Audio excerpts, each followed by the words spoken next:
This is Nick. This is for Superior Vintage Iron Channel. Today we're going to be working on my XR650. It's 2015. I noticed when I changed the front and rear tires that the brake pads were getting a little low on the front. So today we're going to show you how to replace the brake pads on these bikes. They're really similar. All the Japanese bikes are really similar in how the brake pads go together, so you can apply a lot of these techniques to a lot of other Japanese motorcycles.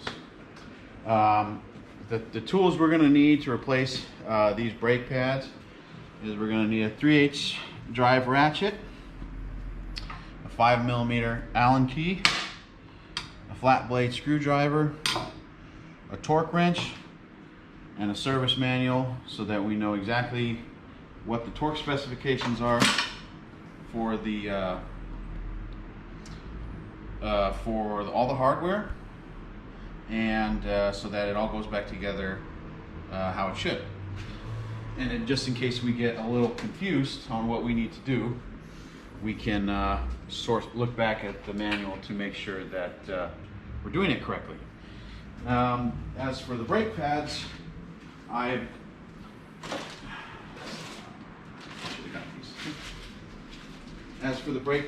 going to use genuine OEM Honda brake pads, mainly because of the life that I got out of these, and I feel like if it's not broke, don't fix it. So the Honda pads seem to put good life and good braking power, so I'm going to put the OEM pads back on.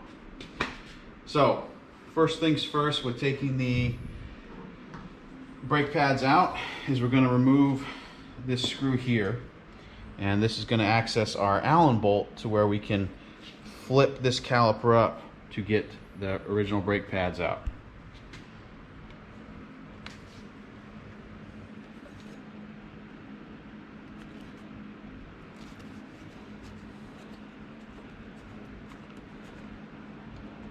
So that screw came out, and now that has access to our Allen head bolt in there.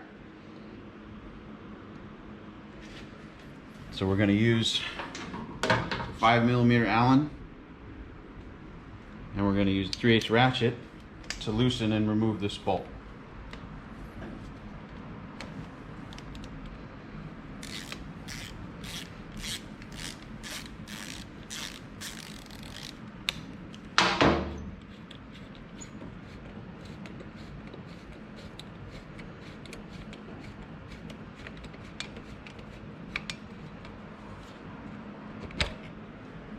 Bolts removed. We'll set that aside. And now we're going to flip. Okay, so now we're going to go, and now that we have the pin removed, as you can see by the old or the new pads, you can see that it's retained by that pin on the bottom and just slides up into a notch on top of the caliper. So the nice feature with this is you can just pull the pads straight down out of the bike, and that's it.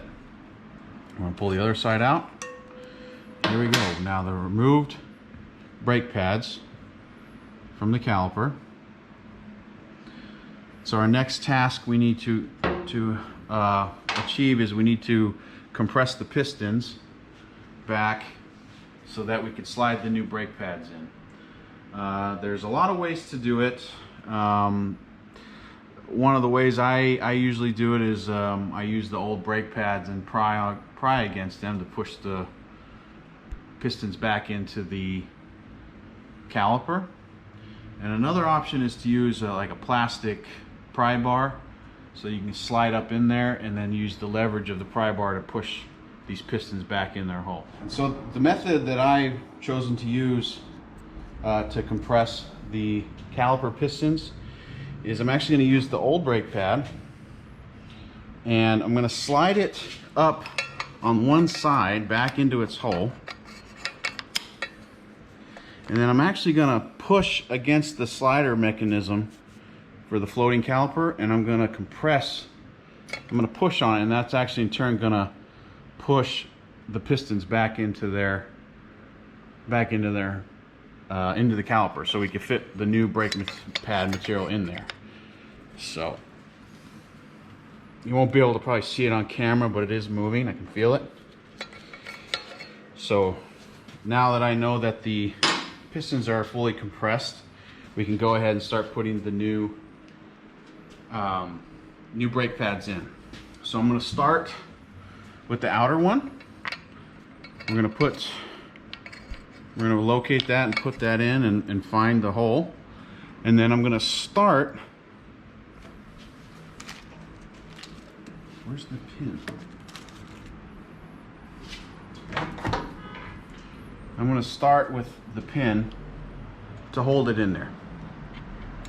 So now that's holding the brake pad on the one side up in there. We didn't push it all the way through, but just enough to hold the one brake pad in there, because it is there's spring tension on it. There's some retaining clips in there that put tension on the brake pads. So we have the one in. Now we can slide the other side in. Hopefully it goes easy. And we're going to do that. We're going to slide in the same way that we slid in the first side. And then once that's in, we'll slide the pin as far as we can in, and then we're going to thread it the rest of the way in. And we'll thread it by hand until we get it all the way in.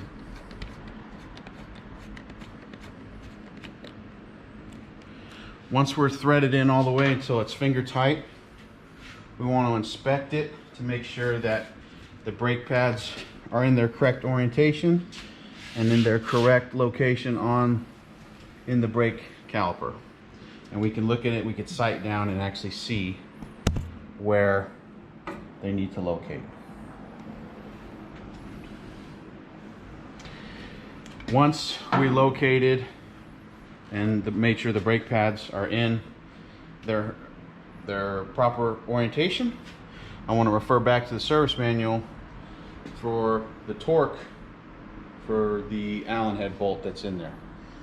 And the specified torque for this per manual states 13 foot-pounds. And so we're going to torque this bolt to 13 foot-pounds.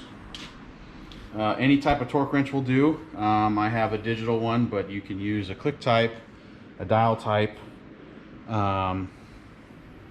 basically anything that can read torque. So any of those will work. I just happen to have this digital one.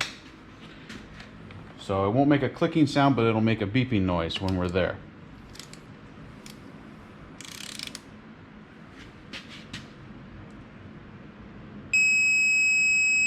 So now we're torqued to 13 foot-pounds.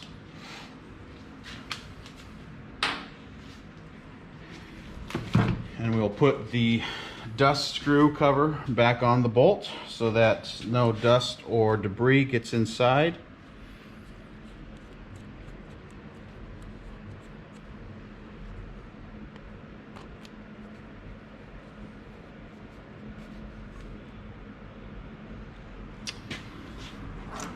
And that's it. That's a brake job on a front of a XR650L. This will cover all years from 1993 to current model 2020. The rear brake pads are very similar to how the fronts came out. So the process would be very similar to how we remove the front, and would we do the same in the rear. And the last thing we'll do to make sure that the brake's functioning properly is we're going to go on top to the front brake lever, and we're going to pump it up to make sure that it is back to normal function and operation.